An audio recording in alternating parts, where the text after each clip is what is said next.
Bismillahi wahdah nahmaduhu hamdan yuafi ni'amahu wa yukafi mazidah. Subhanalladzi 'allamal insana hatta 'alimahu wa wahadah. Wa nusalli wa nusallimu ala nabiyyina Muhammadin sallallahu alaihi wasallam dzil haudi was safa'ah wa ala alihi wa sahbihi nujumil bahirah. Amma ba'du fa inna mathala ma ba'athallahu nabiyahu kamasali ghaisin asaba ardan wasi'ah wa minha ta'ifatun tayyibatun qabilatil ma'a fa ambatatil kal'a wal usba kasirah. La hawla wa la quwwata illa billah. Wa bis sanadil muttasili ila ma'allifi sahibil kitab al-imam Abil Lais Nasr bin Muhammad As-Samarqandi Dzil Karamah. Nafanallahu bihi wa bi ulumihi wa barakatihi fid dini wa dunya wal akhirah wa alihi wa masyayikhihi wa masyayikhina wa usulina wa li futuhil ilmi wal hikmah annallaha yataghashahum birrahmati wal maghfirah wa yaj'aluna minal ladzina yastami'una al-qawla fayattabi'una ahsanah wa ya'maluna al-khairati fahtasabah wa ila hadratin Nabi Muhammadin sallallahu alaihi wa alihi wa sallam al-Fatihah. Auzubillahi minasyaitonir rajim. Alhamdulillahi rabbil alamin ar-rahmanir rahim maliki yaumiddin. Iyyaka na'budu wa iyyaka nasta'in. Ihdinas siratal mustaqim. Siratal ladzina an'amta 'alaihim ghairil maghdubi 'alaihim waladdallin. Amin. Bismillahirrahmanirrahim. Qala al-muallifu rahimahullah. Wa ruwiya an Abdullah bin Mas'udin radhiyallahu ta'ala anhu annahu qala man sarrahu ayyalqallaha ghadan musliman falyahfaz ala haula'is salawatil mafrudati haitsu yunadi bihinna. Fa innallaha ta'ala syara'a li nabiyyikum sunanal huda wa innahunna min sunanil huda.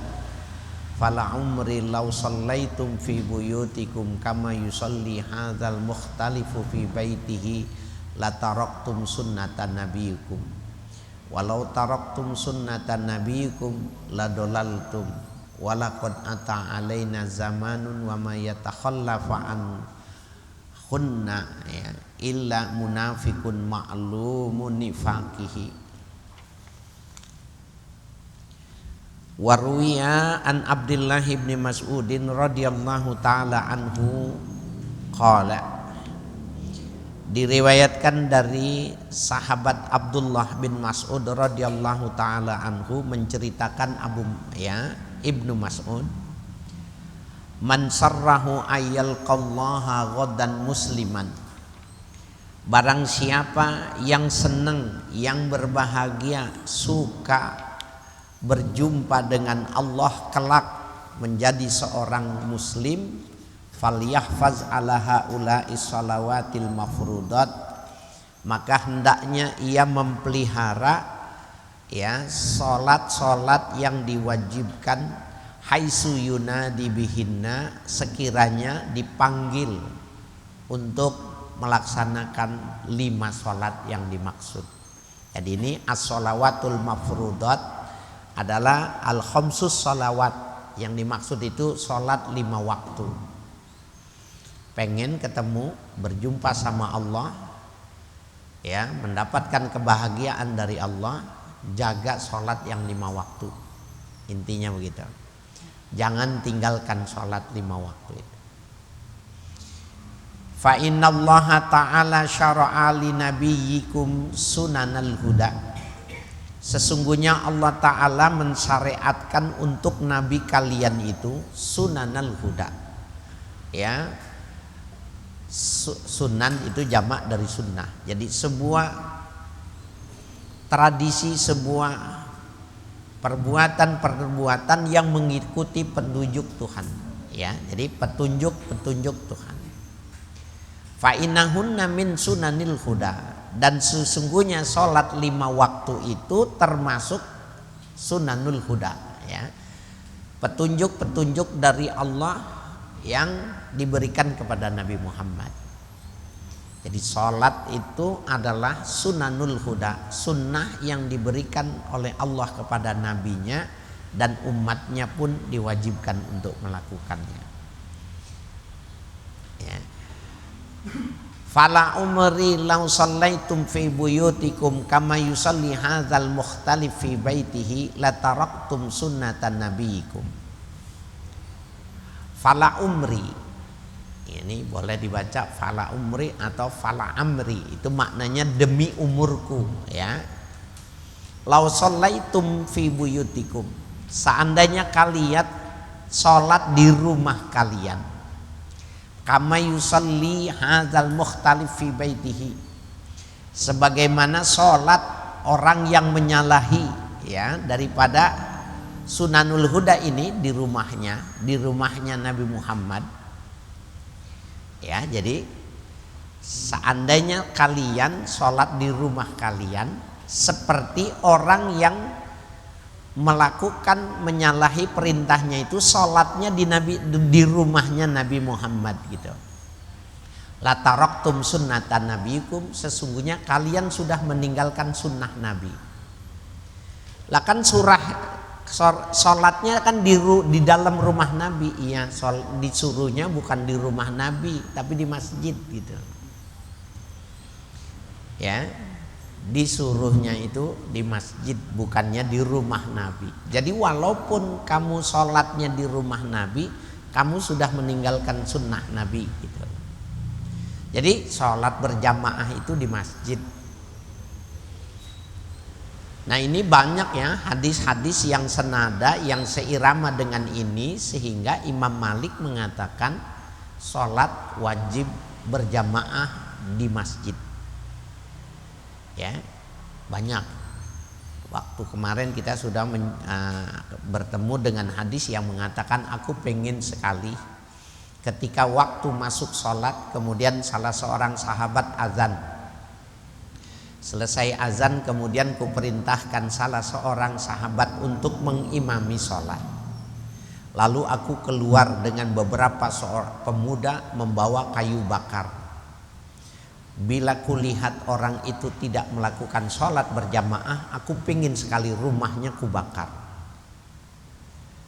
Ya, Nabi ada hadis yang menjelaskan semacam itu. Yang ini, seandainya kamu sholat di dalam rumah Nabi, sesungguhnya kamu sudah meninggalkan sunnah Nabi. Karena sunnah Nabinya itu petunjuk dari Allah itu sholat berjamaahnya di masjid, bukan di rumah. Tetapi Imam Syafi'i mengatakan kewajibannya bukan fardu ain. Ya, Imam Syafi'i mengatakan wajib fardu kifayah. Kalau di masjid ada orang berjamaah, maka orang yang tidak berjamaah tidak berdosa.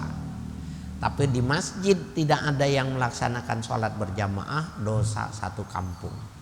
Ini perbedaannya Imam Syafi'i dengan gurunya Imam Malik. Ya, karena nada sholatnya itu seperti itu.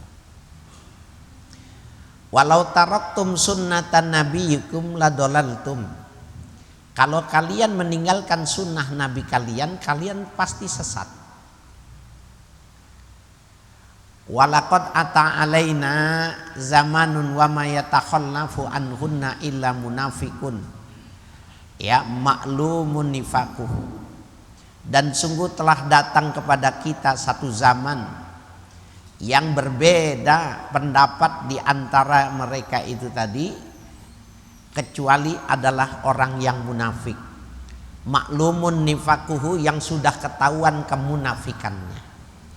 Jadi kalau ada orang salah memahaminya berbeda dengan pemahaman yang semacam ini, munafik itu. Jadi Umat Islam itu harus mengikuti sunanul huda, ya, kesunahan yang Allah berikan, ya, petunjuk yang Allah sudah berikan kepada Nabi Muhammad. Nah, ikuti itu. Sholatnya di masjid, jangan di rumah. Ya. Nah, kalau tidak mengikuti sunnah Nabi, berarti dia sesat. Kalau dia sudah sesat, ya, berarti dia munafik. Tidak ada orang yang beda pendapat ini kecuali orang itu munafik.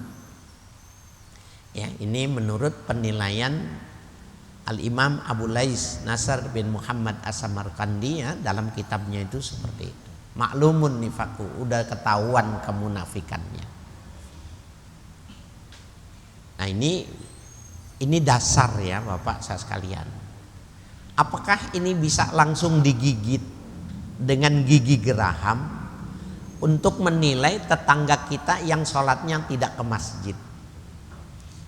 Atau bisa yang lebih ekstrim lagi, ketika kita melihat ada seorang ulama yang rumahnya dekat masjid tapi tidak sholat berjamaah di masjid, apakah langsung bisa kena menggunakan, ya, hadis yang semacam ini untuk mengatakan ini kiai munafik karena sholatnya di rumah tetapi sholatnya tidak di masjid? Jawabannya tidak bisa serta-merta hadis ini langsung dijadikan parameter untuk mengukur kondisi yang semacam itu. Kenapa begitu? Jawabannya begini. Itu mengapa Imam Syafi'i, ya, Imam Syafi'i menggabung al-jam'ur riwayah, mengumpulkan riwayat-riwayat hadis tentang sholat. Di antaranya itu begini. Orang yang alim tidak boleh bermakmum kepada orang awam. Nggak boleh.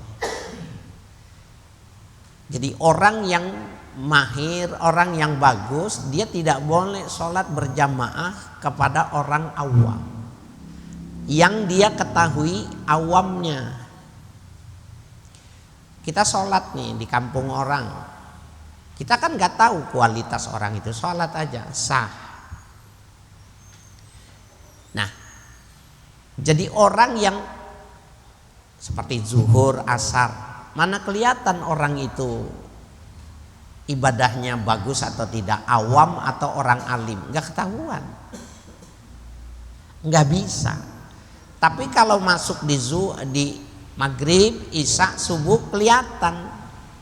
Wah, ini orang awam, bacaannya banyak salahnya, makhrajnya tidak tepat, tidak sesuai dengan kaidah. Wah, kelihatan sekali ini ibadahnya tidak menggunakan adab. Nah, orang alim ini nggak boleh dia berjamaah sama dia. Maka dia menunggu sampai ini selesai. Orang alimnya juga nggak boleh bikin tandingan. Ada 3 orang, bikin lagi Allahu Akbar, nggak boleh. Etikanya nggak boleh. Jadi dia zikir, ya ini sering Assalamualaikum warahmatullah, Assalamualaikum warahmatullah, baru dia sholat. Nah, ada ulama tidak sholat berjamaah karena masjidnya itu dikuasai oleh orang awam. Imamnya ya udah seperti itu, sudah berlaku seperti itu. Kalau dia sholat berjamaah dengan dia jadi rusak khusyuknya karena terganggu dengan bacaannya dia. Maka dia menyelamatkan ibadahnya dia tidak ke masjid. Kenapa? Kalau dia ikut berjamaah, ini sebenarnya tidak layak untuk jadi imam, gitu. Tapi karena tradisinya sudah seperti itu, tidak bisa dirubah lagi, akhirnya dia ngalah. Apakah orang ini disebut munafik karena sholatnya tidak di masjid? Jawabannya tidak.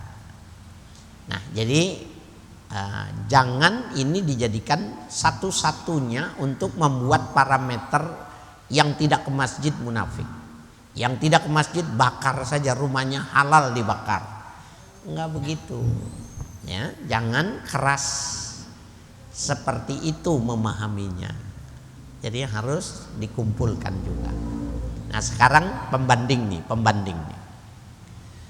Ada dalam sholat itu harus nunduk dan tidak boleh merem sholat.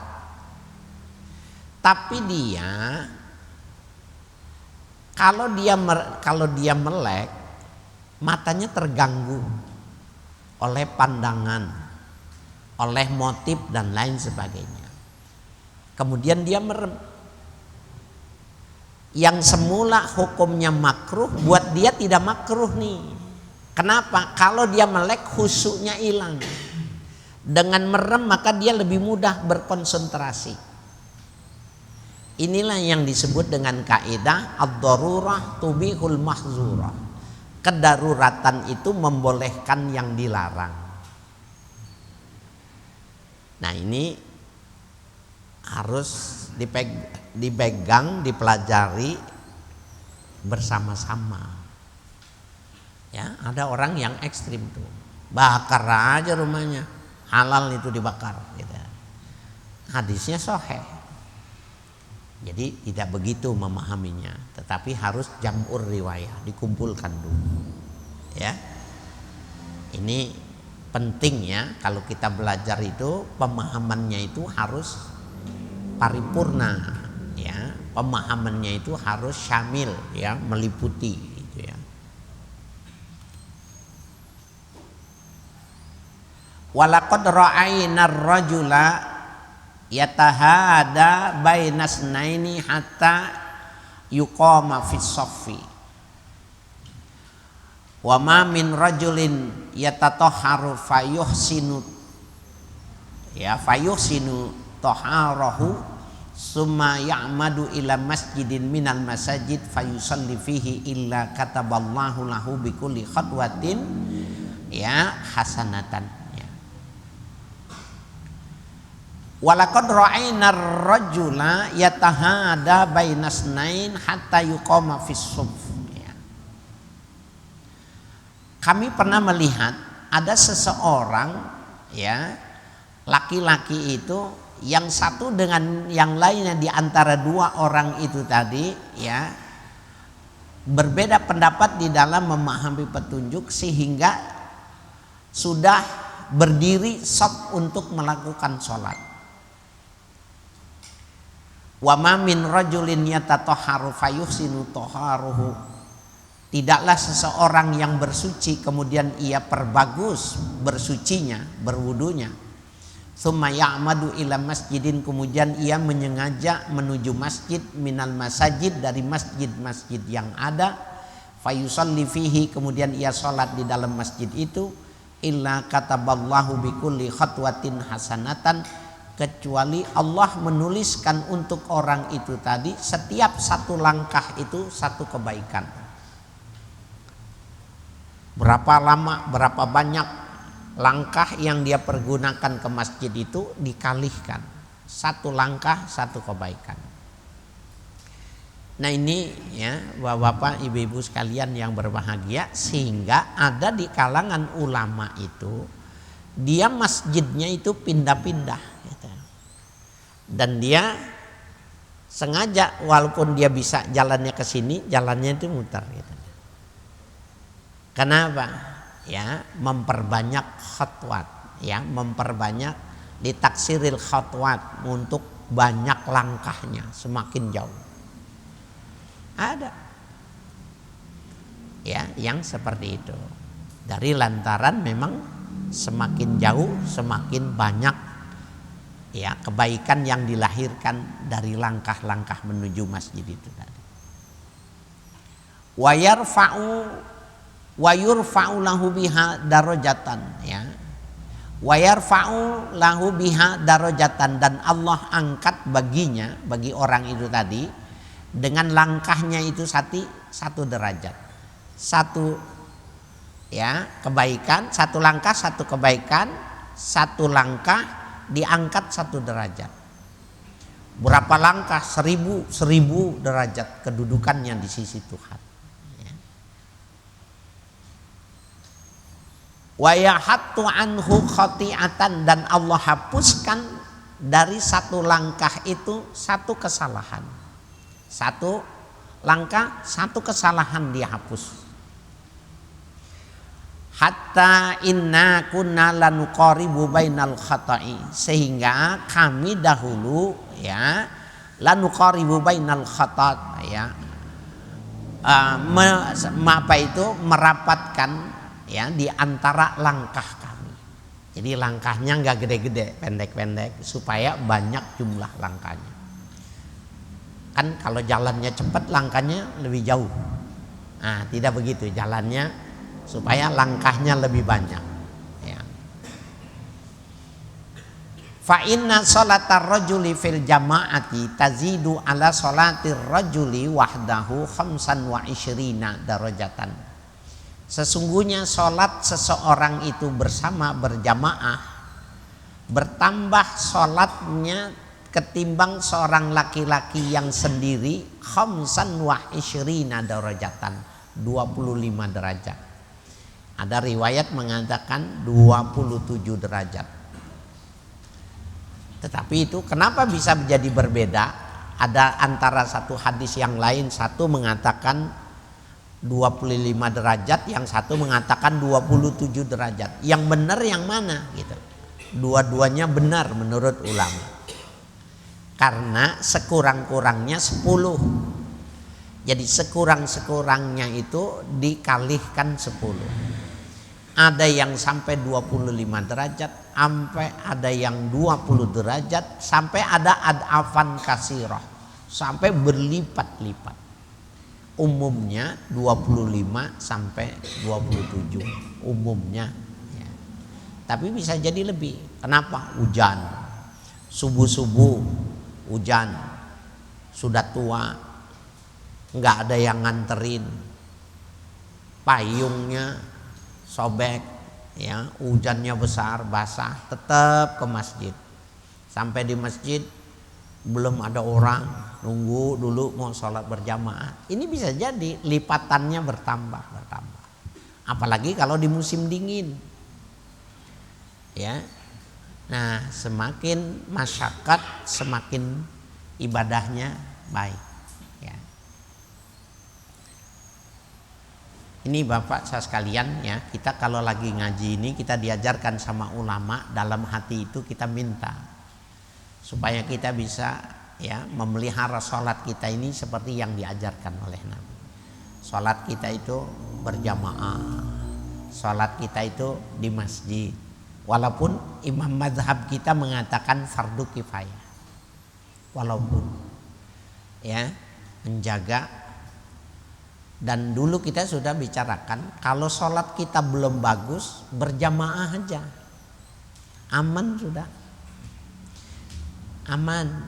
Karena yang dinilai berapapun banyak orang sholat, ibadahnya si imam yang dilihat.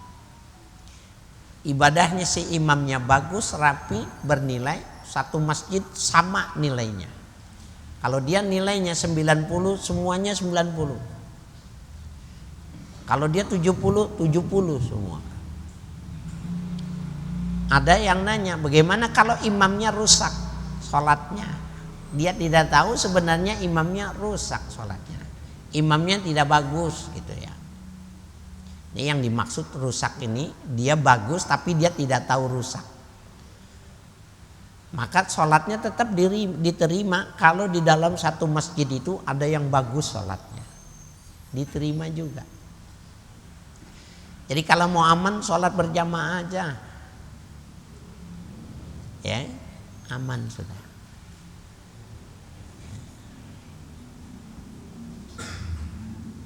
Wa an Jabir bin Abdullah radhiyallahu taala anhuma annahu qala.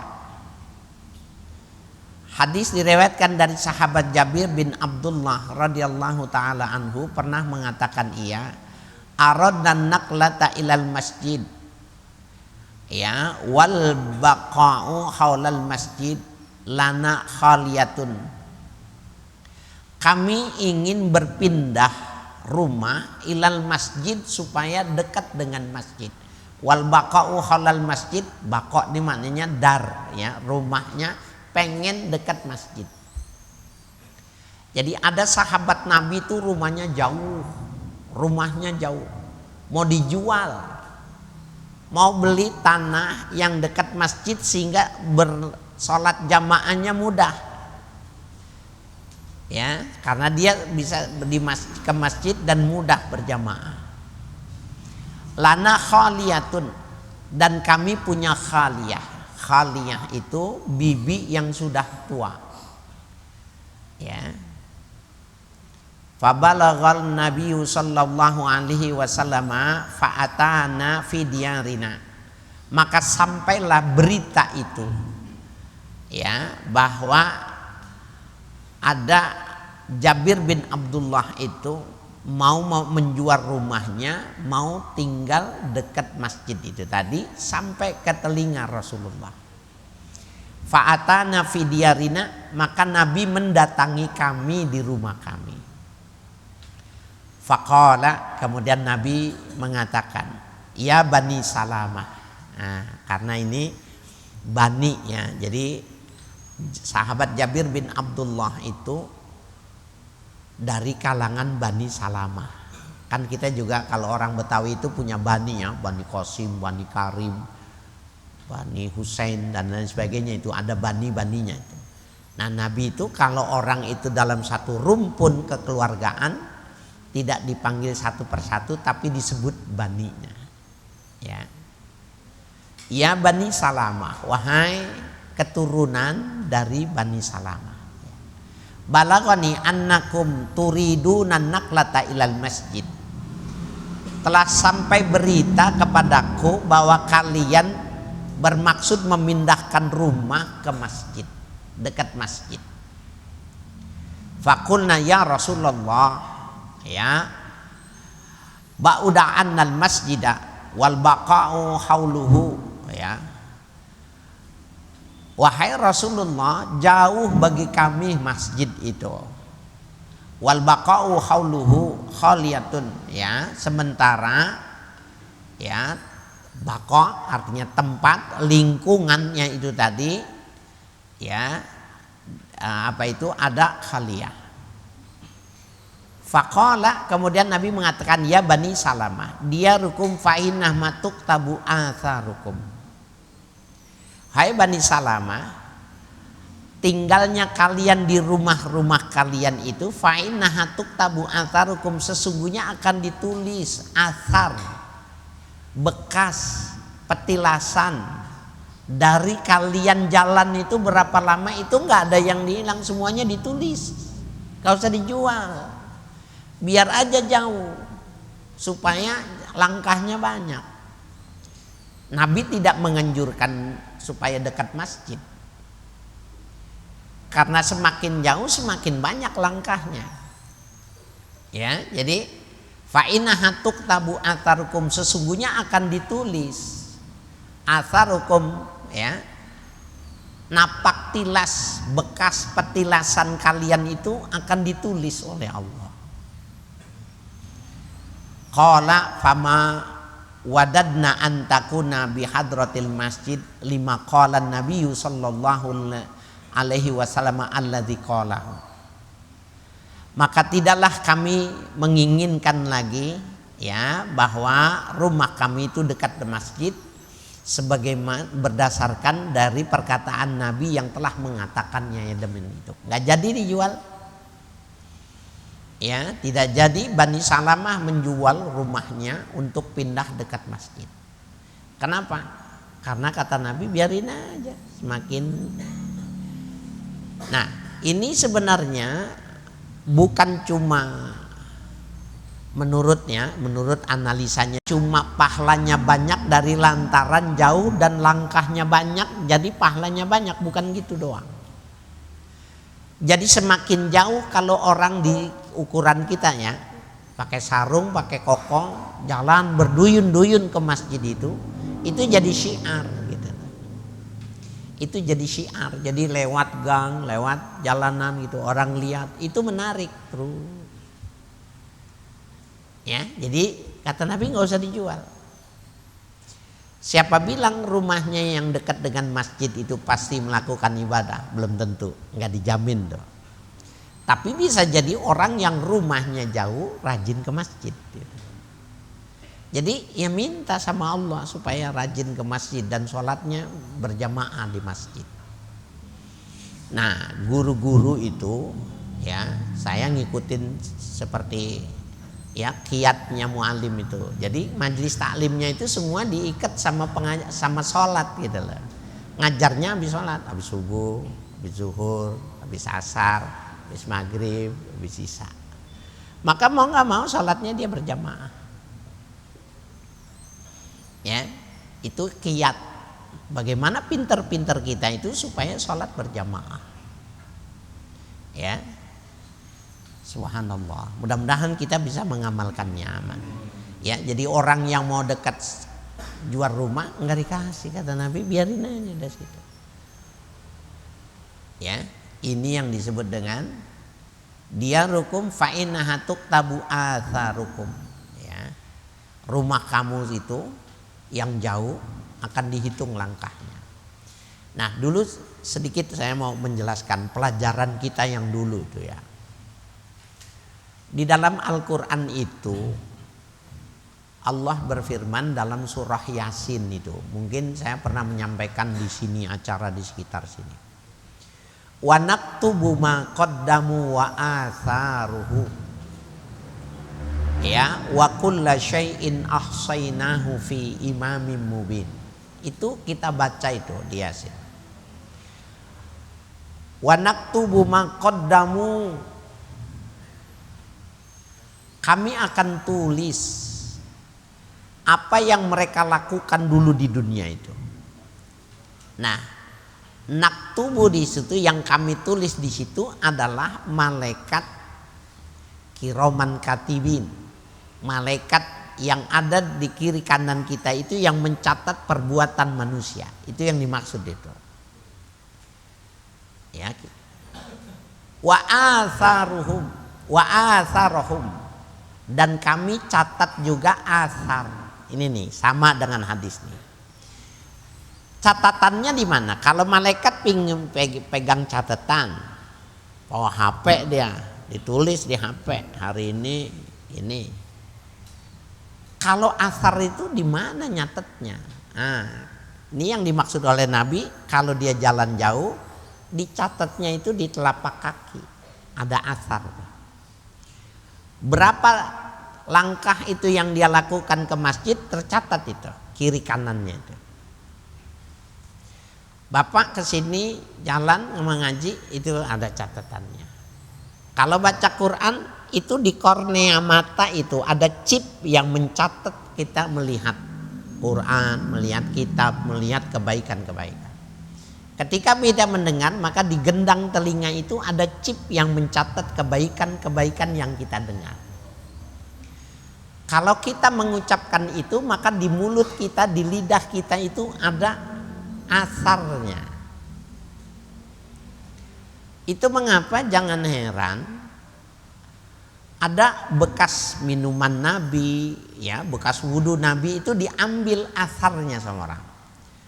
Karena yaktatiluna ala wudu'ihi. Sahabat Nabi itu berdesak-desakan itu mengambil sisa air wudhunya Nabi. Diapain? Diguyur. Ada yang diminum, ada yang diusap. Asar. Ada ulama-ulama besar ya, yang masyhur itu kalau minum sengaja dikasih gelasnya yang gede supaya nggak habis. Kenapa? Ada asar bibirnya, mulutnya, yang selalu membaca Quran, yang selalu membaca kitab, selalu menyampaikan kebaikan itu nempel di mulutnya, itu diminum dia. Nah, itu namanya asar. Orang kalau meninggal nanti diperiksa itu di dalam hadis fasyaqqa a'da'ahu an atharihi, dibelah. Jadi kita lagi mati nih, orang tua kita lagi meninggal, kita lagi nangis, semuanya lagi nangis. Itu orang yang kita cintai itu lagi dibelah kakinya, dia dilihat, dicatat dilihat di kaki, lihat di matanya, di telinganya. di mulutnya. Asarnya itu dilihat. Jadi nggak ada satu perbuatan yang tidak tercatat gitu. Nah, jadi manajemennya kita bisa lihat ya, dicatat malaikat, dicatat oleh chip dalam tubuh, dan dicatat oleh bumi di mana peristiwa itu dilakukan. Seperti kita nih, maka masjid ini, bumi ini nanti menjadi catatan dia. Jadi pembukuannya itu double, nggak mungkin wahum la yuzlamun, tidak seorang pun akan dizolimi, salah catat dan lain sebagainya, nggak mungkin. Malaikat punya catatan, tubuh kita punya catatan, bumi tentang di mana peristiwa itu melakukan ada catatan, ditambah lagi keempat, kalau ada yang menyaksikan maka yang menyaksikan menjadi saksi. Hebat. Ya, jadi Nabi bilang gak usah dijual rumahnya, biar aja jauh jalan. Jauh sih jauh, tapi naik motor. Nabi naik mobil, ngitung langkahnya gimana? Orang rodanya bundar. Nah itu dihitung dari masyakatnya. Jadi kalau langkah bukan rodanya yang dihitung. Kalau orang jalan itu ke sana berapa langkah? Walaupun dia naik sepeda, walaupun dia naik motor, karena dia memaksakan diri, padahal sudah nggak kuat dipaksain, dia mesti biayain, ya. Nah itu juga bagian yang dinilai. Fa'amruhu mufawwadun ilallah. Ngecaknya bagaimana ya terserah Allah. Tapi yang jelas hitungannya semuanya ada asar yang dinilai. Ya.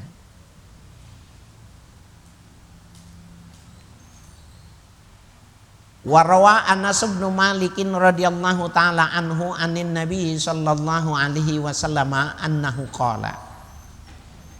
Meriwayatkan hadis Anas bin Malik radhiyallahu taala anhu dari Nabi kita Muhammad sallallahu alaihi wasallam, beliau bersabda, man shalla fil jama'ati arba'ina yauman lam tafuthu raq'atun.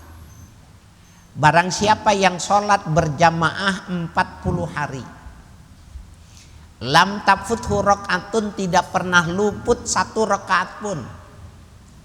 Sholatnya 40 hari, maghrib, isya, subuh, ya, zuhur, asar, limanya dikerjain 40 hari. Lam tafuthu raq'atun, tidak pernah luput satu rakaatan pun. Artinya takbiratul ihramnya bareng terus dengan ya imamnya itu tadi. Kataballahu lahu bara'atain, maka Allah tuliskan bagi orang itu 2 kemerdekaan. Bara'atum minan nar, pertama merdeka dari api neraka. Ya, merdeka. Ngapain susah-susah? Mau masuk surga, udah sholat berjamaah aja. Bara'atum minan nar wa bara'atum minan nifaq. Yang kedua, merdeka dari sifat munafik. Ya, hilang sifat munafik dengan sholat berjamaah. Nah, Bapak saya sekalian, ya, itu dasar kenapa ya 40 hari itu menjadi penting. Sebab dia kalau udah bertahan 40 hari, kesononya enteng. Jadi susah untuk ngambil 40 hari itu, jaga waktu 40 hari. Susah gampang, susah. Ada aja tuh yang ketiduran, yang kecapean, yang terlambat, kena macet. Susah. Makanya harus ada spare waktu. Waktu sebelum waktu kita udah ngambil sikap. Ya coba mulai besok 40 waktu jaga ini. Enggak, ya, sudah jaminan itu ya. Saya kira ini Bapak-bapak saudara sekalian yang berbahagia, silakan kalau ada pertanyaan ya. Qala haddatsana Muhammad bin Fadl bi isnadihi an Ubadah bin Samit anna Nabiyya sallallahu alaihi wasallam qala wallahu a'lam bishawab. Iya. Kalau tadi dibahas tentang pentingnya kita berjamaah salat, bagaimana apa itu juga berlaku terhadap pentingnya kita menuntut ilmu? Gimana? Jadi kan kita bicara bahasa tentang salat. Kita berjamaah, jalannya kita itu jalan. Kalau kita menuntut ilmu, ya, ke majelis taklim, kemudian apakah itu sama? Oh, menuntut ilmu itu makom yang lebih tinggi dari ibadah. Jadi sholat itu namanya ibadah, haji itu ibadah, zakat itu mengantarkan zakat itu ibadah, puasa itu ibadah, mencari ilmu itu ibadah. Mana ibadah yang paling tinggi derajatnya? Nyari ilmu. Jadi umpamanya satu langkah menuju masjid, setiap langkah satu kebaikan, satu derajat dinaikkan, dihapus satu kesalahan, tinggal dihitung. Itu orang yang sholat. Kalau orang yang berangkat pergi haji, malaikat melepaskan sayapnya untuk dilewati orang yang berangkat haji. Lebih tinggi derajatnya. Ya, jadi dengan bahasa kinayah sampai-sampai malaikat melepaskan permadani untuk, kan kalau ada pengantin tuh kan ada karpet merah tuh. Nah, Bapak mau berangkat kemari itu, malaikat itu menaruh sayapnya untuk orang-orang yang mau belajar itu. Lebih tinggi lagi derajatnya.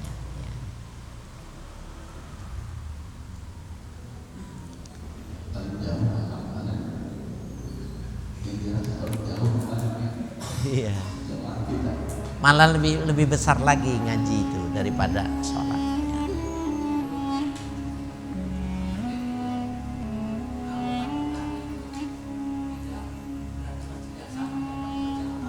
Iya, berjamaah di masjid, walaupun masjidnya bukan di situ.